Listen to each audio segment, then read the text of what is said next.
നമ്മളൊരു ചലഞ്ച് ചെയ്യാൻ പോവാ. ഓക്കെ, ചലഞ്ച് ചെയ്യിച്ചാ 500 രൂപ ഇതുണ്ടേ. ചലഞ്ച് എന്ന് പറഞ്ഞു കഴിഞ്ഞാ നാരങ്ങയില്ലേ, വെള്ളം പുറത്തു പോകാതെ, വെള്ളം കുടിക്കാതെ, വെള്ളം കളയാതെ എടുക്കണം.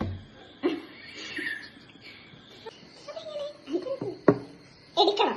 വേറെ ഒന്നും ഉപയോഗിക്കാൻ പാടില്ല. കൈ മാത്രം ഉപയോഗിക്കാൻ പാടില്ല. കൈ മാത്രം വേറെ ഒന്നും ഉപയോഗിക്കാൻ പാടില്ല. വെള്ളം കുടിക്കാൻ പാടില്ല, കളയാൻ പാടില്ല, പുറത്തു പോകാനും പാടില്ല. ശരി, ഇത് കടപ്പെടുക്കാൻ പറ്റുമോ? ഇല്ല. ഇതാണ് പ്രോപ്പർട്ടി. പുറത്തു പോകാതെ നാരങ്ങ എടുക്കണം.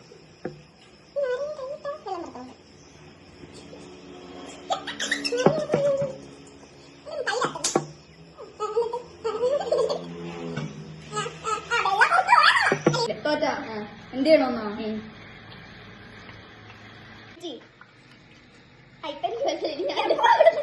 വരട്ടെ.